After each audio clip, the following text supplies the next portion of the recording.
Hey there guys, welcome back to my YouTube channel. So in the previous video we made a PowerPoint presentation. In this video I'm going to show you how to make this presentation animations. So for this shape, let's just give it vibe animation but from the left side, and for all these triangles I'm just going to give them float in animation, but let's just give them vibe in animation but from the right side. And for this icon right here, let's just give it float in animation. And for the text, let's give it fly in animation, but let's just give it float in animation to all of them. But for the lines, in our presentation, I use a vibe animation for the lines.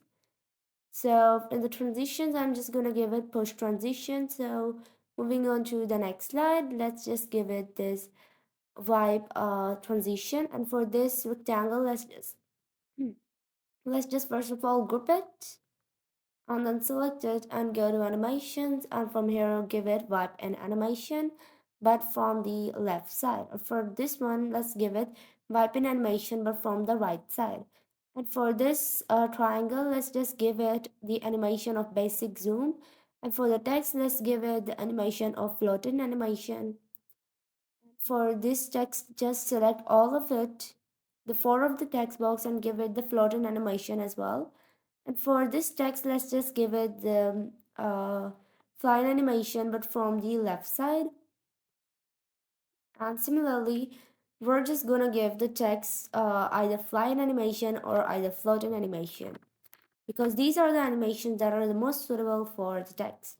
So for this template, let's just give it this split transition, and for this picture, let's give it floating animation, and for this a border outline, give it the animation of shape wheel.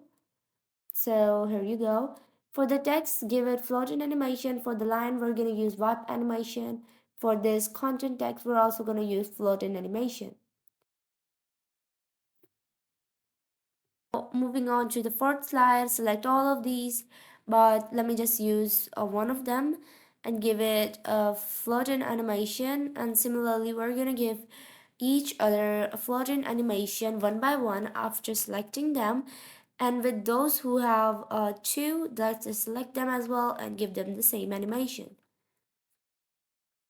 So similarly, this is the last square, and I have also given it the floating animation. For this text box, let's just select it and give it the flatten animation but from the right side. And for the line, give it vibe in animation. And for this text, let's just also give it the float in animation. Flying animation but from the right side. And for all of these content, let's just give them float and animation from the down side. And here you go.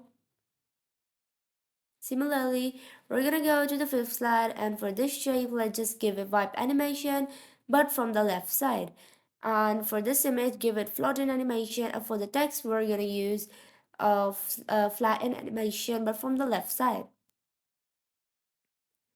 Similarly, for this circle, let's just give it the shape animation. Next, we're gonna move to the next slide and let's give these shapes float in animation. And for this picture, I'm gonna use shape animation and wheel animation. For this, let's just give it float in animation. For the text, I'm gonna use fly in animation but from the right side. For the line, let's use wipe animation. For the content text, I'll just use animation painter to give the same animation that I used for the title to the text as well. Here you go. Yeah, so this way I'll just give animation. Next, moving on to the next slide, I'll just give these shapes float in animation one by one. And for these downward ones, I'll just give them the direction of downwards. And for the text, let's just select them all and give them fly in animation but from the right side. And now move on to the next slide. We're just gonna select this shape and give it vibe animation. Here you go. For this triangle, give it flying animation, but from the left side. And for all of the text, either give it a flying animation or floating animation. For the line, I'm gonna use wiping animation. For this one, let's just use float and animation. And for this, we're also gonna use floating animation. And for this content text, let's just use flatten animation. Moving on to the next slide, we're also gonna use the float in animation.